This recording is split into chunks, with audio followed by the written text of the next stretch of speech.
Yay. Go. We'll call the City of Olivet Planning and Community Development Commission to order. Madam Secretary, please call the roll. Rob Jurgel, Present. Carol Wagner, Present. Jody Rich, present. Richard Brophy, Absent. Brian Lewis, Absent. and Tim Spiegelglass. Present. Let it also be known that City Council member Missy Waldman is in attendance, as well as Carlos Trejo, the Director of Planning and Community Development, Don Doty, Senior Planner, as well as Bridget Walters, Administrative Assistant.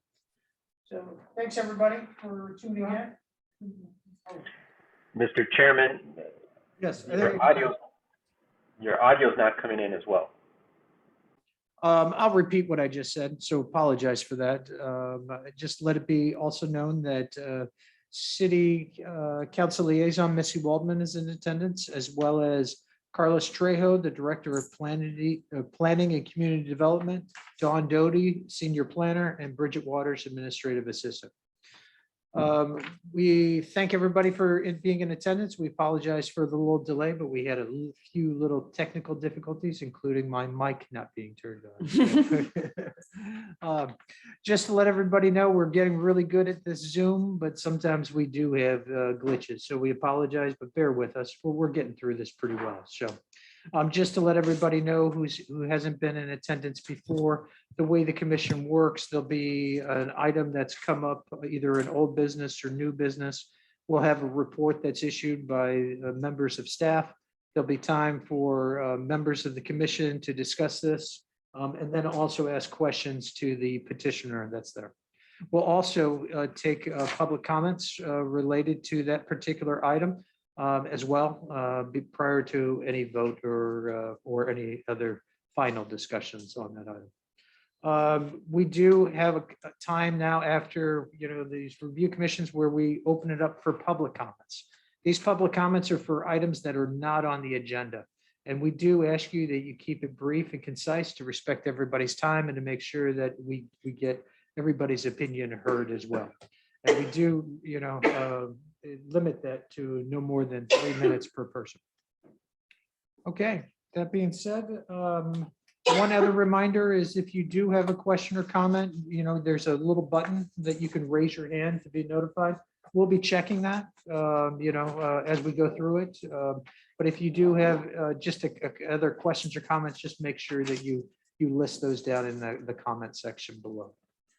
Carlos, did I miss anything? No, sir, you got it covered all. Thank you. All right, good. Now, we did have a little bit of a switch because we thought one of our commission members was going to be delayed. So Carlos, we're still going on with new business items first. Is that correct? Yes, Chairman. Okay, so we're going to defer old business till after we do new business. So we'll do new business. It's item A, and it's 9431 Bonham Woods Drive. It's a site plan review regarding a fence variance with the facing of the structural posts and framing. The petitioner is Glenn Jett. Property owner is Michelle and Glenn Jett. Carlos or Dawn? That would be me. I'm loading the presentation right now. Good. I apologize for being so little slow.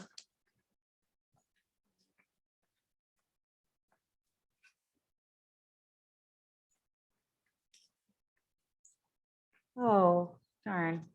Okay, so my plan was just foiled.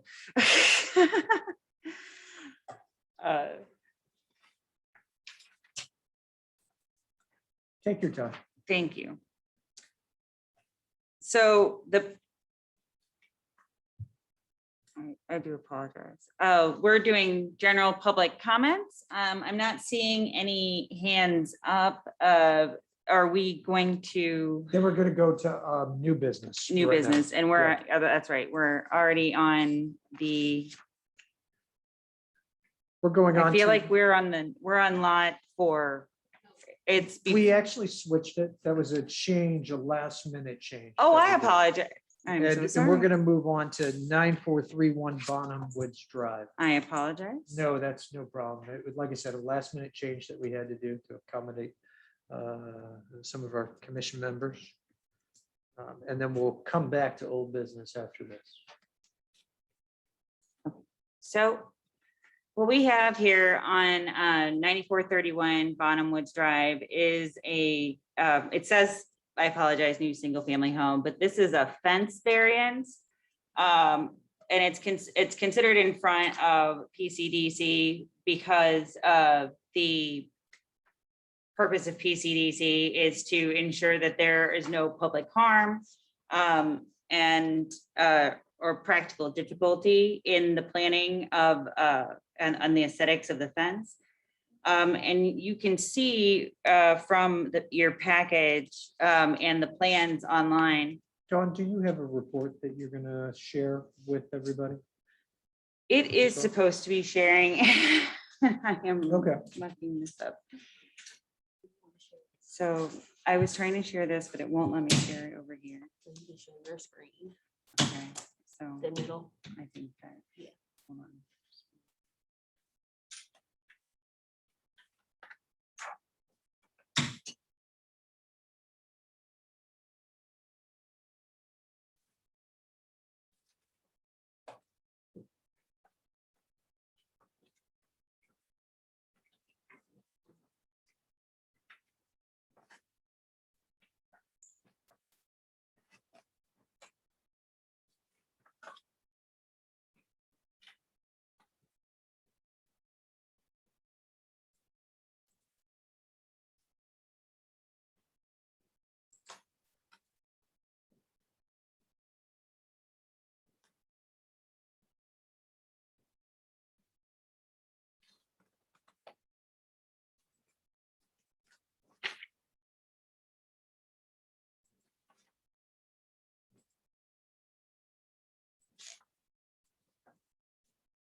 All right.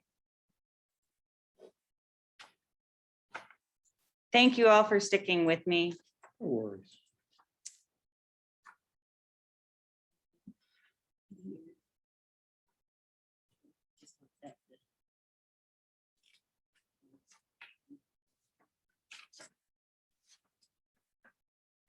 All right, good job, very good. All Good right. job. Thank you, Bridget. Basically, the fence variance is to, Excuse me, we don't have that on our screens. oh my, Showing up well there. then. I can change that. But you might have it too. Not changing.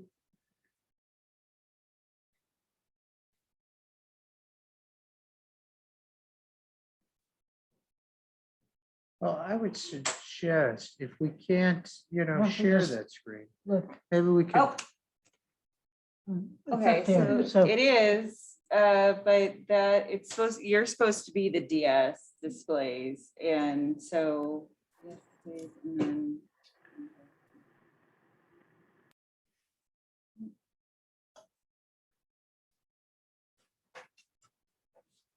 Okay, then they just went blank, of course. That's always encouraging. Okay, so it's not- there we go. This should work. Hey. Good, good, I good. think they Perfect. keep pushing it in the wrong direction, like I'm supposed to go left to right. I apologize. Thank you, everybody, for sticking with me. The fence variance. They would like the exterior of the fence to face the exterior of the property. We don't believe that the exterior is going to be able to be seen by any passersby, hence, but officially, the fence usually would face the other way, with the interior of the fence or the the nuts and bolts facing the inside. And what do they plan to do with the side portions of the fence? the side portions of the fence, I they, assume those are still going to face inside. They're just looking for the variance on the backside, correct? correct. No, in this case, they'll be seeking the, to maintain conformity on the side also with the rear. Carlos, Okay. could you repeat that? So I'm incorrect. He said that it would, they want to maintain consistency and it would actually face interior all the way around. On the side portion as well, I mean. So the new fence is all the way the east and north part of this? Are they only adding the rear? Is that what I'm understanding? It appears that the new part of the fence is on 3 sides at the back, a small part that's a corner, and then on the, Yeah, Oh, okay. so it's the Yeah. black line. okay. So the new fence is one side and the rear. Right, Okay. And so the posts will face outward on on the new extension, both sides. yes, it is only 2 sides. Okay. Okay, so the only people that could really be adversely impacted would be the adjacent neighbors on the new side of the fence. Is that correct? Correct. I mean, Okay. there's no neighbors on that side. It looks like. It does look like it is a forested area from the aerial. Yeah. Okay. Do we know if that's a particular property or is that common ground? It is a particular property. I did not look at the That house ownership. is just in the front corner of that lot. It is, okay. Mr. Chairman, can I ask Correct. Carlos a quick question? Yeah, sure. So Carlos, didn't we approve a similar fence not too long ago? In the same approximate location? Yes, and you have copies of the previous staff report, I think it was last year, and the meeting minutes. And I believe it was a property right next door in there where they were looking to replace just the rear portion of the fence. So that would be the north side of the fence. And a variation was granted to have the structural posts face the interior. Okay. Has the applicant approached the neighbor, to the, I'm not sure if it's to the east, to see if he had any issues with the change in the fence position? Not to my knowledge. I am trying to get back so that I can see all participants. 1 second. Just to make sure there are no hands raised. I see Glenn Jett, and maybe we should bring him in to talk about this. Okay. Glenn, Jet, we are going to promote you to panelist.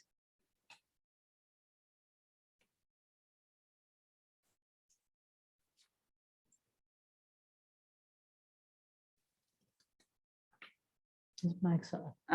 We have, if you could unmute Glenn. Good evening. Am I up on audio now?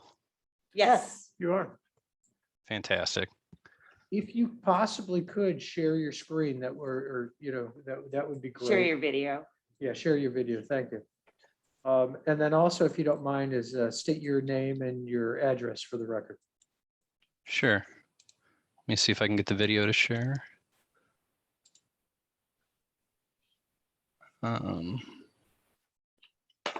It wants to share my screen. Let's not do that.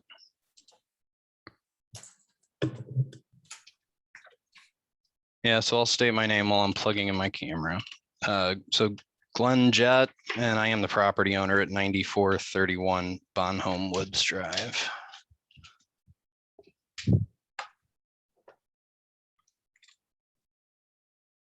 There we go. There we go. Okay, good. Thank you.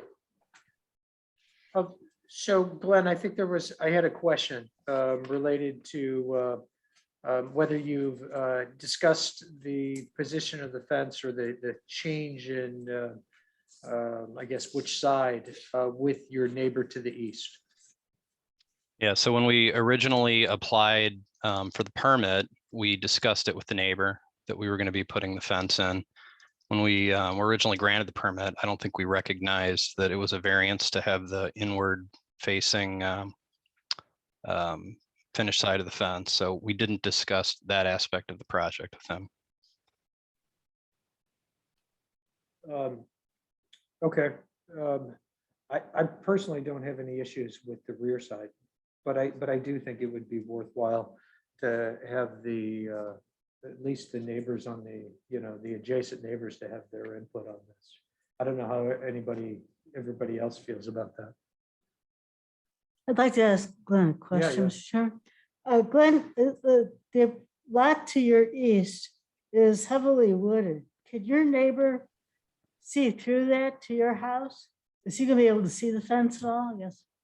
No, he's through several hundred feet of woods. It's about a 4-acre property. And he sits up on a hill. The fence that was there previously was it was in really bad shape. It was a barbed wire and wire mesh fence that had been crushed by falling limbs and things like that over the years. So he can't see that part of the property at all. Okay. In your packages and online, there are some photos of the current fence conditions, which I found to be very helpful. Mr. Chairman, Yeah. since the neighbor can't see I the agree. fence at all either, as far as I'm concerned, I think we should go ahead and vote. I agree. That's a very good point. So, is there any other comments or for the commissioners, or are there any other public comments? I am not seeing any hands up. So I think we can go Okay. ahead. Do I hear a motion? I'll move, Chairman. That'd be great, Karen.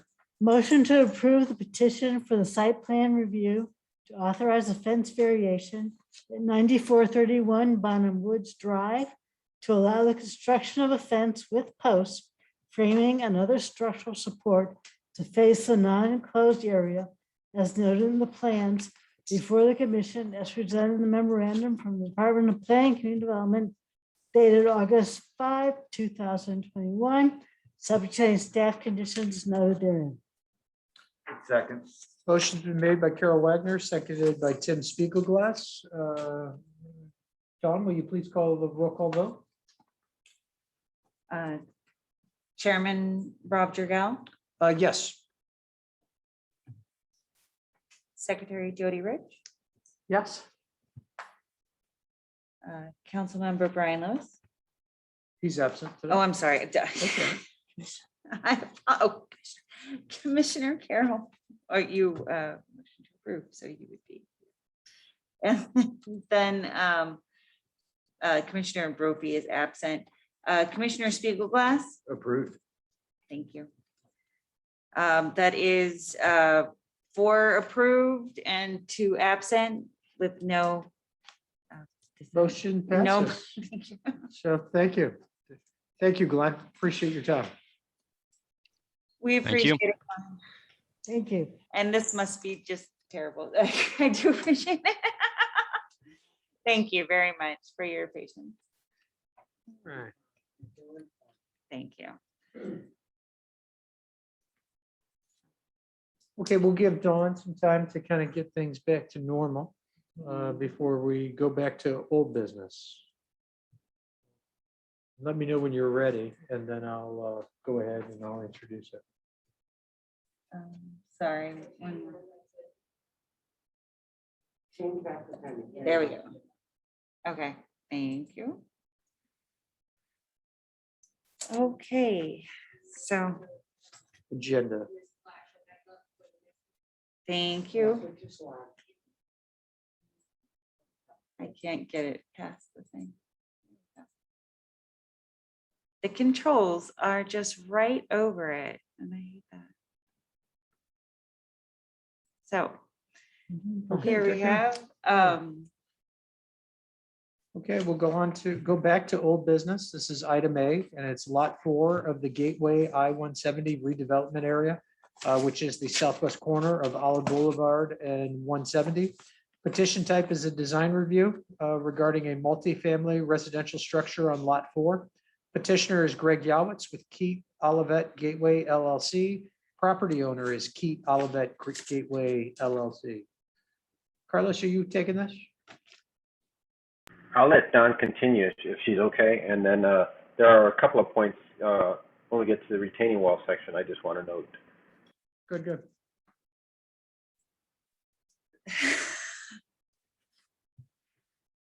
I don't know, can everybody, okay. Based on our previous discussions, our key points were to address the, okay, thank you. I was worried that I was doing something wrong. We're concerns about the wall that is along the southern part of the property and abutting the single family residential. This is known as lot 4. The wall is for noise mitigation, landscaping. And the main issue that has been brought up previously have been the aesthetics and also the impact on the trees that are to the south that are and various, what is it? Okay. Sorry, and the existing landscaping that exists in the utility right of way between the property line of the development and the residential properties behind it. So I am on the wrong page. Well, Carlos, I'm gonna have to make it a little smaller, I guess. Aw.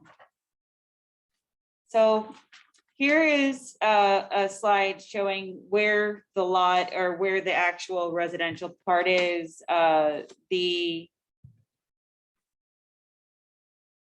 I will get this slide to advance. Before advancing, Don, just to make sure that it's understood. So this is the approved master development plan that came before the commission back in April, was adopted by the council in May, in June, I believe. And then in July, it was the design review for lot 4 was submitted to the commission for the discussion. And that's what Don will talk about, the commission's discussion in July to provide a summary, and then what some of those issues were that she noted.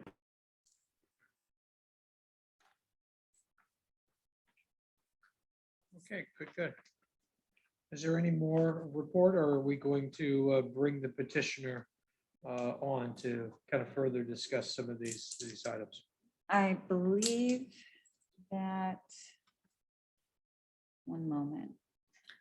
Mr. Chairman, Yeah. I just wanted to mention that one of the outstanding issues that we want to finish addressing are the balconies. Yes. Don didn't mention that, and I just wanted to, It's Yes. actually listed on this. it's listed on Yeah, here. which is and- kind of nice. And Right, the parking structure finish, I remember that was. a right. We need to concern. finish that discussion. The buffer and the setback, maybe you could, I'm not sure if you remember what that issue was. I think it was more about the maintenance and regarding the landscaping on the fence, if I'm correct. I think. That, and I think there's a neighbor that would. Yeah, Don, and there's a couple of slides to go over each of those 4 items. Okay. I apologize. I'm trying to get it so that Greg. Why isn't it going? Oh, there we go. I couldn't get the slide to advance again. Yeah, just tell me hit the microphone, right? And look. It's all this newfangled technology. Greg Yowitz is on Zoom from Chicago, I believe. I promoted him to panelist, and thank you for sharing your video, Greg. Sorry. Oh, and Greg, I think he's muted on purpose, but you are welcome. He's never had a problem unmuting before, so we'll go with that.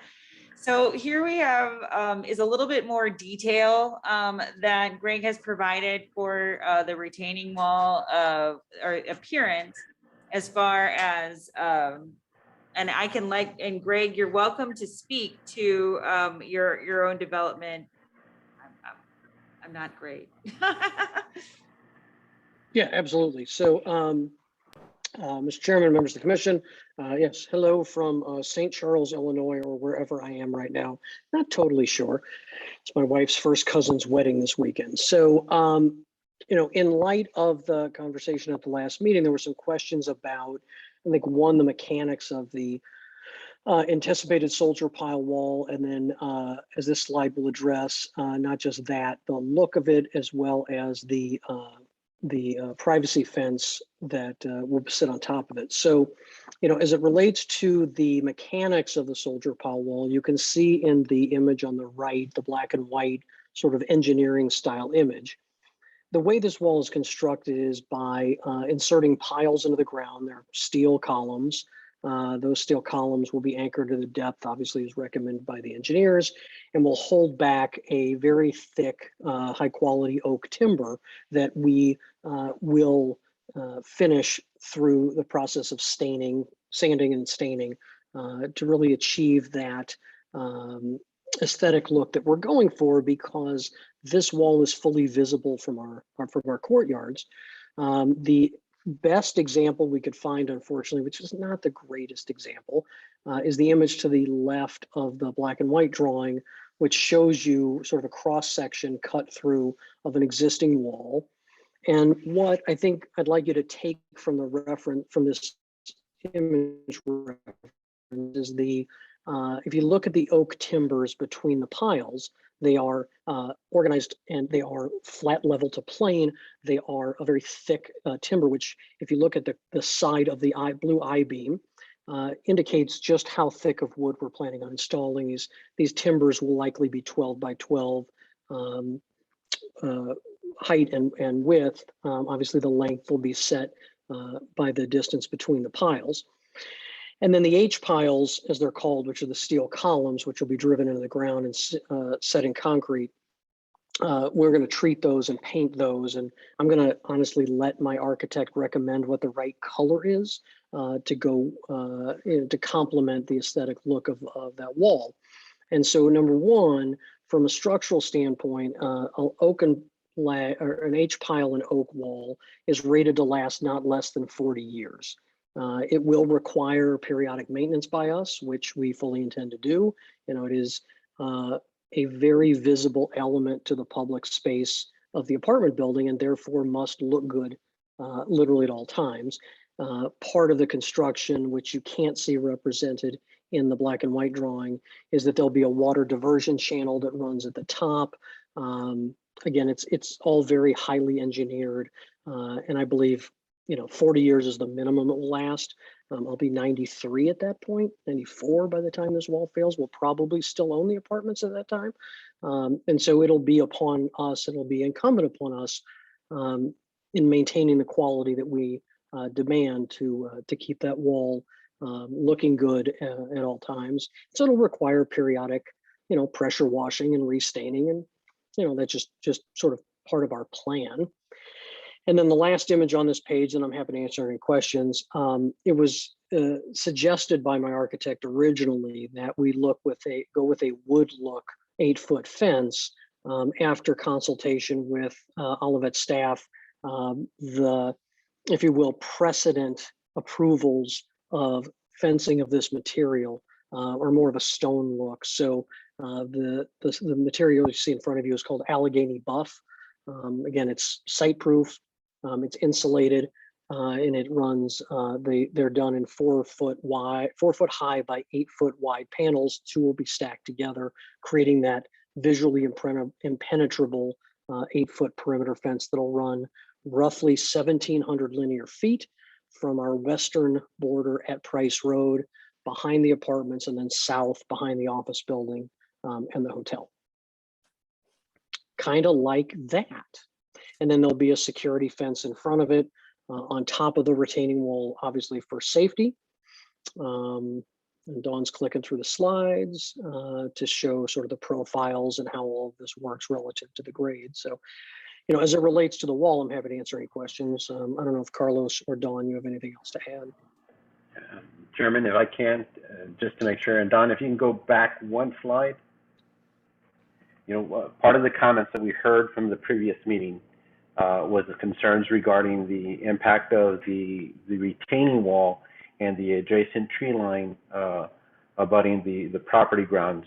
Note, remember, there's the development property, all of it crossing, and that abuts a 10-foot wide common strip that's part of the Stoney Towers subdivision, and then the adjacent Stoney Towers individual properties. Lot 4 abuts 4 residential properties. One of those properties is up for redevelopment and will be on our next, on our September commission agenda, and I believe that's the second property in there. So the commission, based on the comments we heard from the previous meeting, had Don and I coordinate with the developer to go meet on the site to assess the tree line, the conditions of the trees, the types of plantings that are back there, and do an assessment on the utility lines, how they're running and where they're placed. If you recall from the larger prints that we viewed at our previous meeting, the overhead utilities kind of run on and off the shared property line. And I'm going to skip a few slides. So please keep going, Carlos. Mm-hmm. So, some poles are within the property line. Some poles are on the olive crossing side. Some poles are actually on the common ground. Either way, there's an Ameren easement, and those poles and those utility lines are to be maintained throughout construction. So the poles themselves, those lines, those transmissions are not to be removed. Now, if you go to the original slide, Don, then I'll kind of follow through on what we kind of looked at, and go one more back. So there's the two of us standing on what was Locust Lane, and right adjacent on your right-hand side, you'll see the utility lines, and they're pretty much, Ameren has clear-cut a lot of the overhead or the overhanging lines on the high end. There's a lot of pines, several pines that looked pretty dry. Of course, we had quite a bit of heat earlier this month, but they were pretty well dried out. And there were no significant limbs that extended over the power lines. Again, it looked like Ameren had cut back there within the past couple of years in there. On the low side, there's a lot of thicket, honeysuckle, and brush that runs along the lower. You'll see some utility poles that have vines and ivy growing up on them. Either way, Don and I took several pictures from the ground all along the back of those 4 properties, and then we had the developer do the same using a drone. All those pictures have been uploaded on our website, so you can have access to them, viewing pictures from the ground, and then of course pictures from the drone. So those are all available. We did both sides, looking from Price eastward towards Iowa 70, and we looked from the midpoint of this property westward towards Price, and they're again assessing the conditions on the ground. Now, what I want to show in the next slide is the actuality. Before you switch, Don, go back one more time. You'll see that there's a kind of a line along the pavement there, just to the left of where I think it's Don and Greg that are standing there. That pretty much is the location of where the retaining wall, the top of the retaining wall, will be. So at that point, that's where the dig cut occurs for the retaining wall. To put up the retaining wall, there'll probably be an over excavation of probably at the most 5 feet to the right. For the most part, most of this cut will be maintained on the surface of what was currently Locust Lane. Now, on the next slide, we tried to kind of put this visually so it's a little bit easier to view in perspective. So the red line represents the top of the retaining wall, and we kind of tried to do, you know, mirror the lumber placement through there, along with the soldier poles that run across. That gray that you see there, that's probably going to be the over dig for the placement of the retaining wall. And then the white with brick, that represents the screening wall, and proportionally what at an 8-foot height would represent there. Now, the depth of the retaining wall, that varies. It's very shallow off a price. Then it goes down to, I believe, 14 feet is a max, and then starts to rise up slowly as you head towards 170. So we put that just so the commission can have a reference, have an idea, and a perspective of the comments, and note that, you know, that we took a look at these, and these are our assessments and our comments and views towards what is being proposed, and hope that provides the commission some visual and understanding. I'm sensitive to the issue and the concerns about the overhead wires, the tree limbs, the canopies, and the depths. I think most of this will fall within the confines and minimize any negative impacts to the adjacent properties.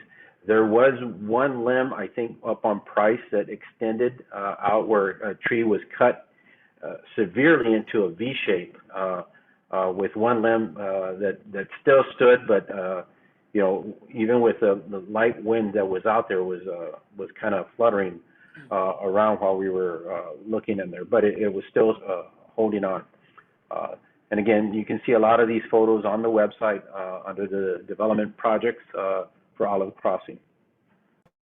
Carlos, Thank you, Carlos. That was very helpful. That's very helpful. I agree. Carlos, I do have one quick question, and maybe you said it and I just was looking at the details too much, but what's going to happen with the remaining pavement that's there? Is that going to be taken up? I see Greg nodding his head. So Yes, And yes, we'll- that will be cleared, and then it would be resodded or so. And we're in discussions with the planting points that's required by code. The petitioners kind of agreed to do some plantings back there, more coniferous in there. But you know, my concern is that their placement, and there's a lot of heavy growth on the bottom, and then of course you have the utility line. So the spacing may be kind of minimal, or maybe every 8 feet. You know, to have some type of coniferous, not for the intentions of buffering, but more just to break up the view of the wall from the adjacent properties. The wall itself does the buffering along with the retaining wall. The intent of the coniferous trees would be more for aesthetics and maintaining a green line up against the common ground. okay.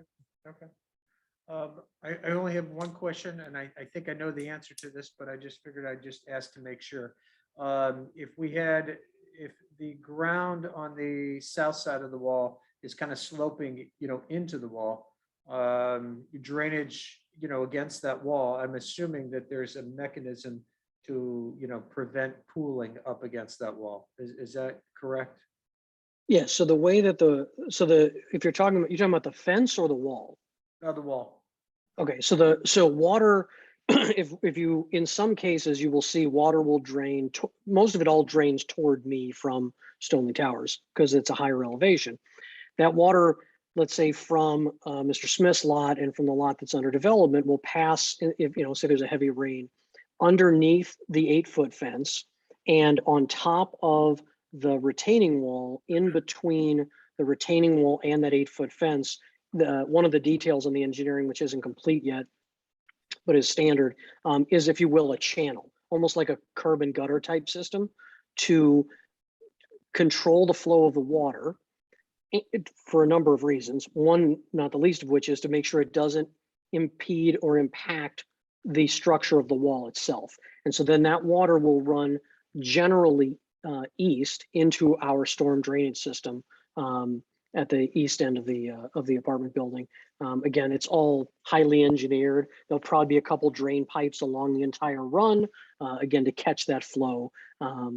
But in almost every case along our common property line will be lower in almost every case. And if we're higher, it's because we're already higher. So we're not going to in any way alter the flow of water. Right. We're just going to control it better. I brought up this slide because it shows that kind of how the property drops off and then and how much difference there is. Gotcha. Not the most. Very good. Chairman, if I can, just continuing on the wall component of this, and more regarding the sequencing of the events. My assumption is before you can do the foundation and footing, you are going to dig. You're going to grade that area first, which means that you'll have the exposed grading on there. Does the wall get in place, prior to the pouring of the footings?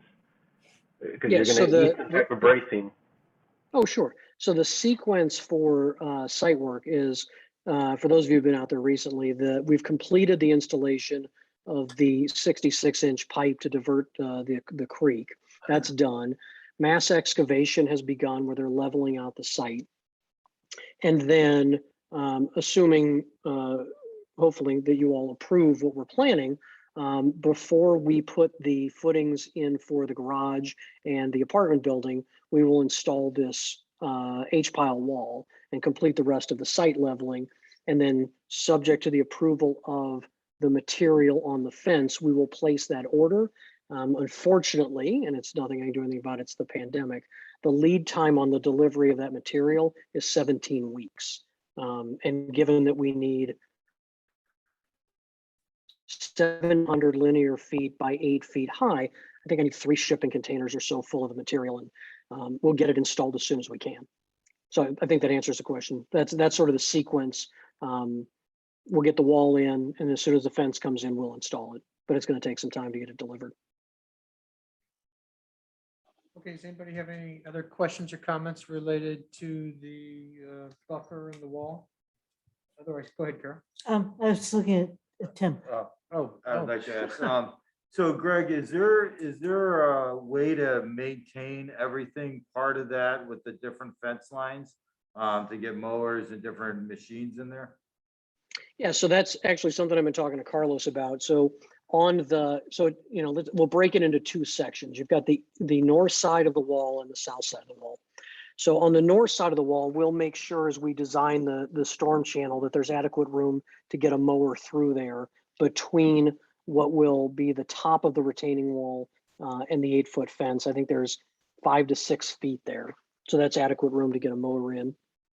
And then in consultation with Carlos about these carnivorous, I think that's the right term, trees, what we've been talking about is doing these to accomplish a couple of goals. One, obviously, is to visually break up the 8-foot stone look fence for the neighbors on the Stoneleigh Tower side. And 2 is to make sure that whatever we plant keeps height below 7 feet perpetually, because what we don't want to do is have something grow up into the power lines.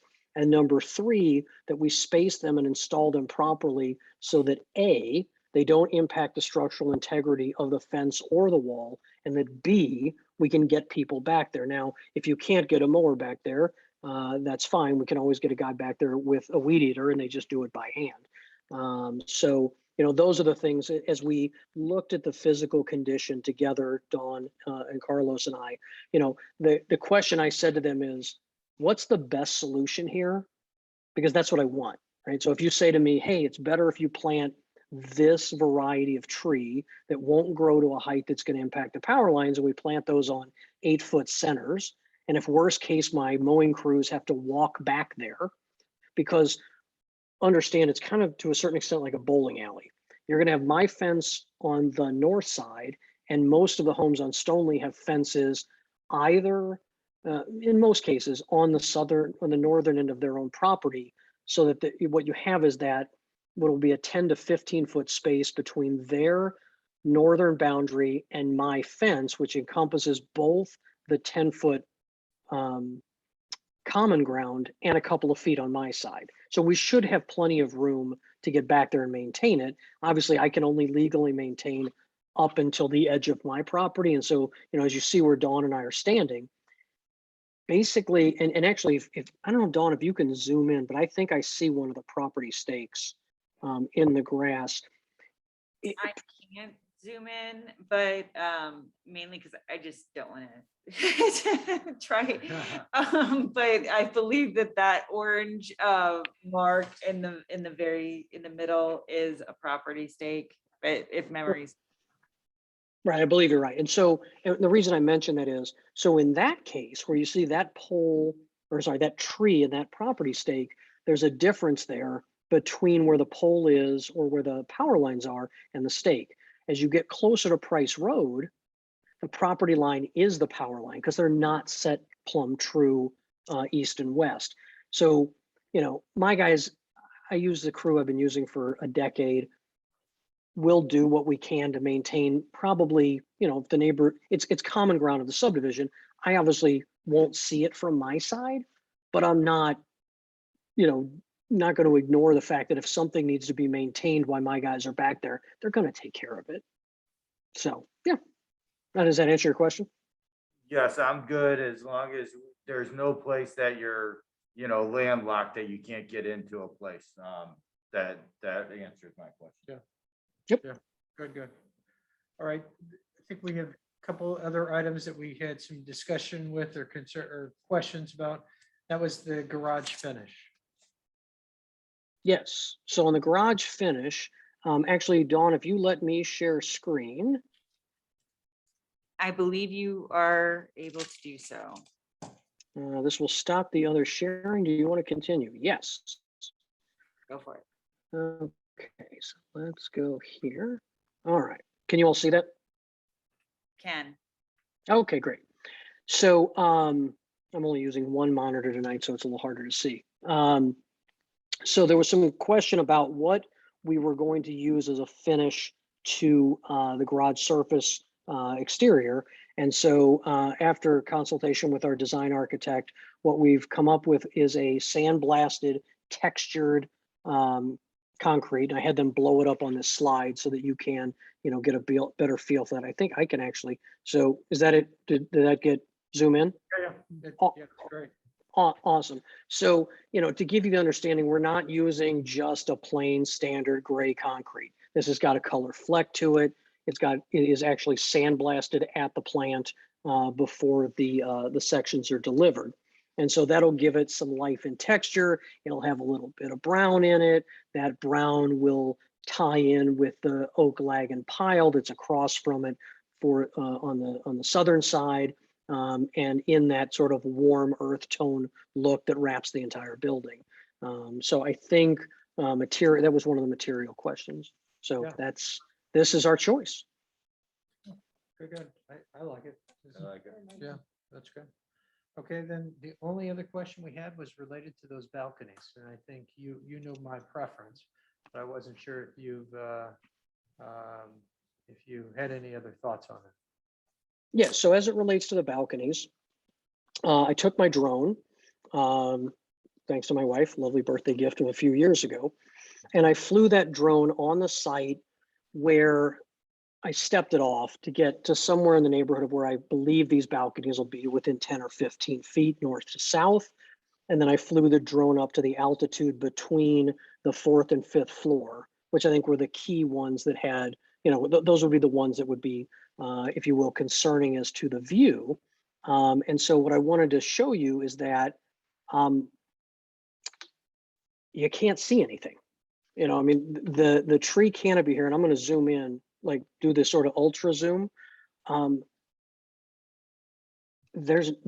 We don't believe there's any valuable reason to screen those balconies because our residents, who will be residents of Olivet, here's what they could see if they look south. They can see a thick tree canopy, and it's not that they're going to sit on their balcony and stare at their neighbors. And then I took another shot from the one that would be more on the eastern side of the of the eastern leg of the, and even as I zoom into this thing, if you will, to extreme zoom, and this was shot with a 4K camera, there's no penetrable, visible neighbor, right? You wouldn't know there's a house back there unless you knew there was a house back there. And for that reason, we just don't see, we think that it adds some material to a balcony that doesn't look right. And we think it impedes, the natural space of the residence balcony. And we just don't think it has any impact on our neighbors and is not worth doing. So that's my thoughts. No, I appreciate that. I appreciate it. And I appreciate the drone pictures. I thought that was, it was helpful. So I'm less inclined to request that. I am, So, I am too. I would agree. Chairman. Okay, I think it's good. fine. Very good. Thank you, Greg. So Greg, did you have any other comments or discussion items, any changes or anything like that? I think those, we talked about the wall, we talked about the fence, we talked about the landscaping between the fence and the wall, we talked about the garage, and we talked about the balconies. I think those were the 4 open items that I had left that you would ask questions about for me to follow up with. So I'm happy to answer any questions, but I think that was, if you will, my deliverable back for tonight. No, that's good. I just wanted to make sure I wasn't cutting you off if, before we go on to, if there's any public comments. I just wanted to make sure that if you had anything else to add, we got to that. We do have a public comment, and I am having just one moment to get him up there. Okay, there are 2. One moment while I do I have this?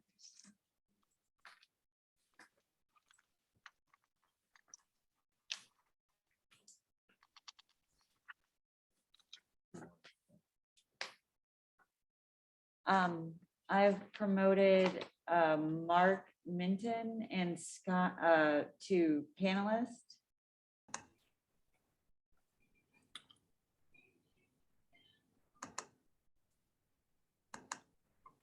And Mark, if you would state your name, address, start your video, that'd be great.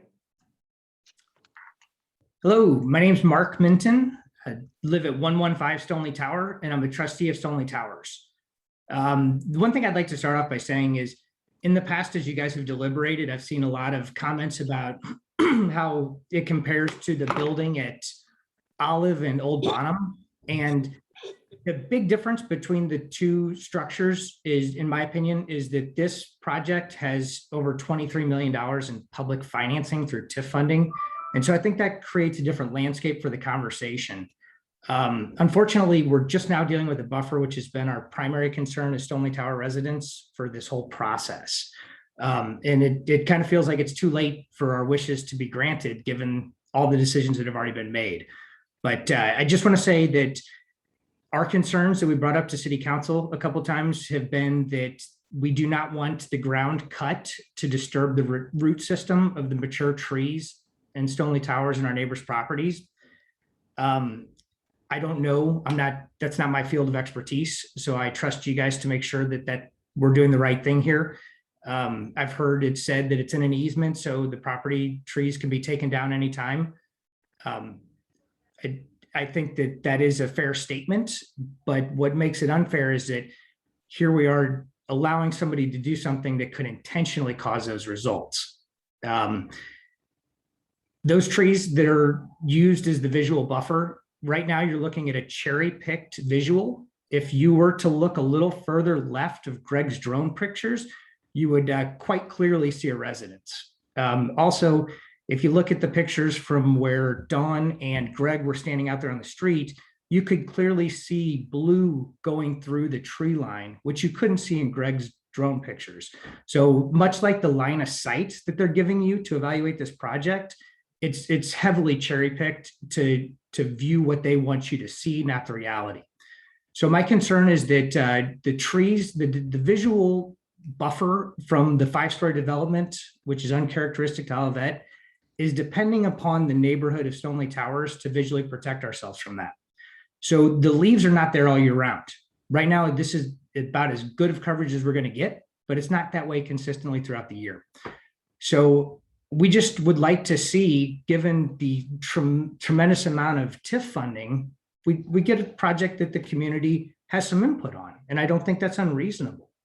You know, when we're looking at having a retaining wall that's 14 feet tall at some point, that's dangerous. And to me as a resident, that doesn't make any sense. And I wish for you guys to be talking about that tonight, because I don't see the reason for that. We have code to prevent that type of activity, which is by spacing it out, which would appease the residents by creating it further back. And the trees that we have leaves. They're not pine trees that are going to be there year round. If the development itself could provide that, then we wouldn't be dependent on Stoneleigh Towers to protect ourselves, because we had one tree fall last year, and these are mature and dying trees. And so is it our responsibility, once all those trees are dead in 20, 30 years, to replace them so that we can have a proper buffer from this project? Thank you for your comments. Unfortunately, we exceeded, the 3 minutes, but we definitely appreciate it. Okay. I think, was there anything else that you wanted to specifically get to that was different than the tree buffer? The tree, with the absence of a tree buffer, the spacing and how the visual impact of a 5-story building can be mitigated from existing residents. That's our concern. Okay. Thank you, Mark. You bet. We also have another attendee with his hand up, Scott. Hold on, I'm gonna promote Scott.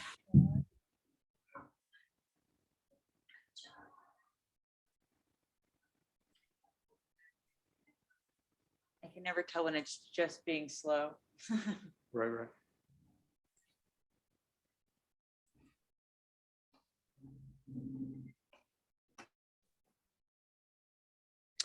This is Scott Smith. Can you hear me? Yes. Great. My name is Scott Smith. I live at 193 Stoneleigh Towers. I have the following comment. The Olivet Crossing project has gotten out of control. This project continues to change, and it changes because the developer continues to fail to deliver on what he promised the city. At one time, there was going to be a 1-story grocery store on Olive, and Locust Lane was going to remain residential. The developer could not make that happen. Next, the developer needed more money from the city and needed all of Locust Lane homes. Couldn't deliver on that. The developer proposed a 4-lot, 4-story parking garage, a grocery store, and 3 stories of offices above the grocery store. Couldn't deliver on that. Now the developer proposes a multi-story apartment building with over 100 units in it. The commission has forgotten the purpose of this project: to bring sales tax revenue into the city. That was why the city granted the developer over $20 million of tax break, but this building will not generate any sales tax for the city. Don't let this developer start with lot 4. Postpone granting this developer any request until he can propose a development that will generate sales tax revenue first. Have him build at least 2 other lots that will generate sales tax revenue first. Given the amount of money the city has granted the developer and his continual failures to deliver, this commission should attempt to protect the neighboring subdivisions from tree damage. We are asking the commission to protect the tree roots. Without their roots, there are simply no trees. This commission needs to provide a proper oversight to this proposal, have the retaining wall constructed 30 feet north of the property line. This is very reasonable since the proposed development on lot 4 generates no sales tax revenue for the city. Those tall trees can't stand without their roots.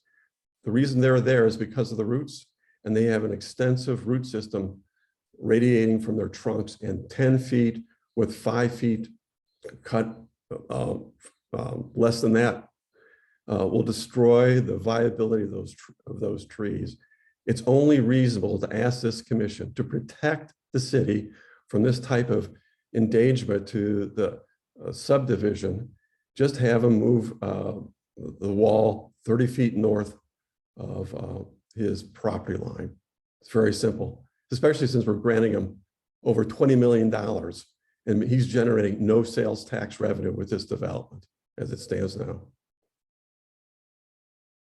Thank you for your comments. You're welcome.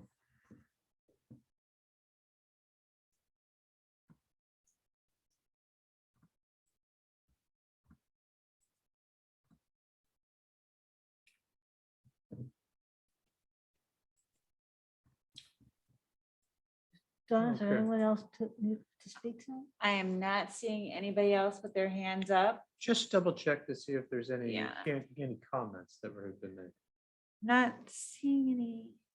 Okay, I just can't see them here, so. I wasn't Yeah, sure. no, I'm seeing if there's anything I'm not, Right, right. that's not on fire or not No, noticing. Appreciate it. But yeah, Any Here's other none. further discussion? Mr. Chairman, Yeah, I go just ahead, want to add one thing to just keep this in front of each of our minds.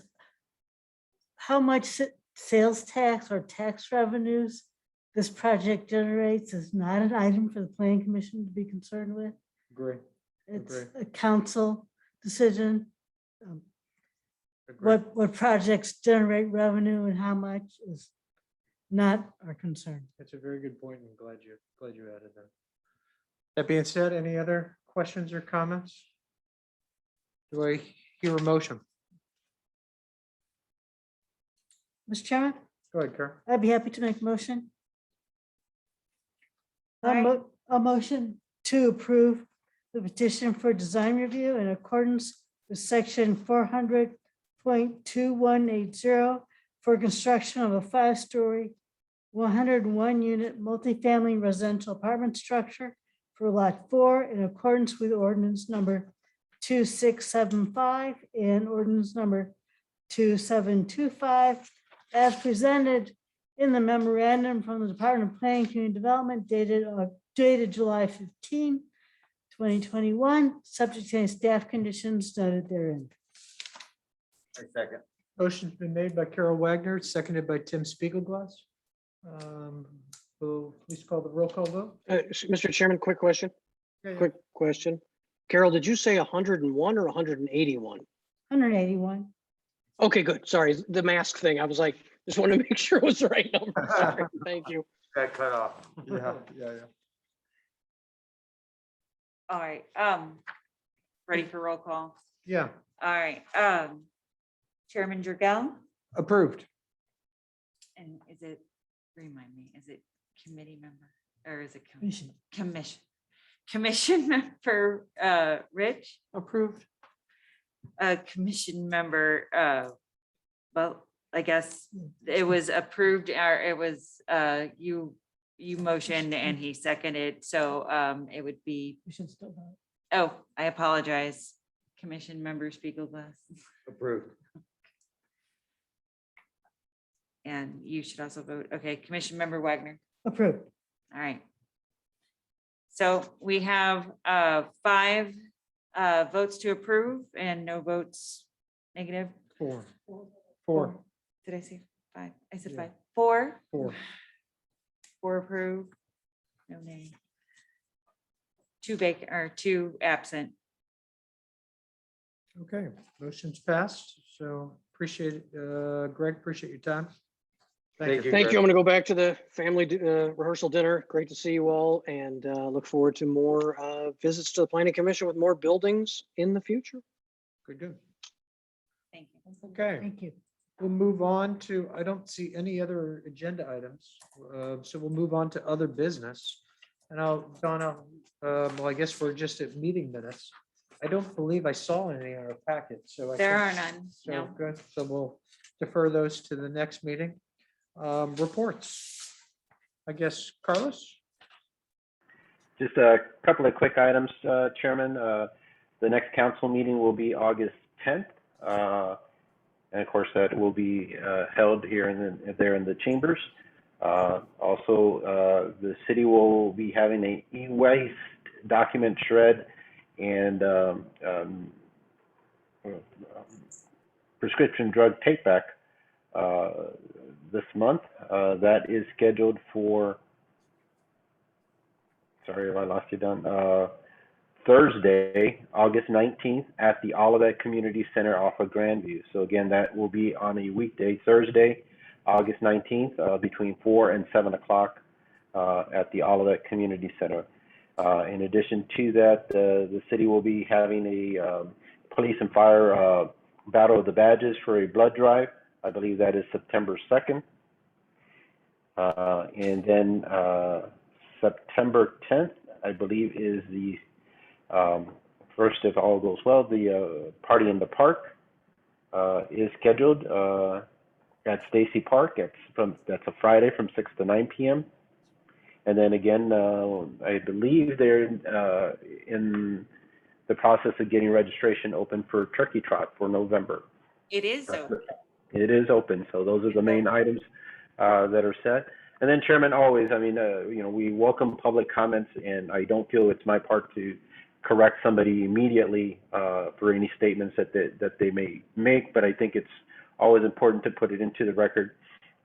Some corrections in terms of what's factual data and what's perceived data, and those get mixed up a lot, and that's okay. But the intent of the TIF incentives that were provided for the Olive Crossing development project were primarily for the site assemblage. Remember, this site has been viewed by the city for redevelopment since 1968, with the sole purposes of trying to assemble all 14 properties, not do this piecemeal or one by one, or else you might have had a service station there years ago. But the city had a goal. It specifically became clear under the 2006 comprehensive plan that we were focused on developing a 14-acre mixed-use development on the site grounds. In addition to that, our comprehensive plan, and most importantly in our MU district, which reflects the implementation components of our comprehensive plan, this 14 acres was not set aside to be retail dominated. That was what we heard from the community. That was an objective and a goal of our comprehensive plan, and that's the purpose and intent of our MU district, is to create a office, lodging, residential, corporate type of campus, not a strip center, not a retail dominated center. And those are specific words out of the MU district, and that's how we put together the RFP for the development. So I just wanted to make those 2 points clear in there, and I don't think it was appropriate to try to make those corrections right after the comments were made. But Appreciate it, Carlos. Thank you. And it does give some additional clarity, which is always important. So, okay. Carlos, did you anything further on development updates with your? No, for the most part, as you can see, the Olivet 66 has been raised. They're doing the grading work by now. I don't believe they started on any foundation work within the past week. Up at the Oliver, it's looking great. The framing continues to go upward. That is a 4-story structure, and they should be starting up on the top platform, by now, and if not by early next week. We still continue. There's been some activity at the what we call now the Plant Haven Center, which was the old Ponderosa. They've been doing some continued survey work. We'll reach out to them and try to get a better estimate of what their schedule is and where they're at. And then we are still in discussions with Easy Storage. We hope that by fall that they'll be back and up and running for their development.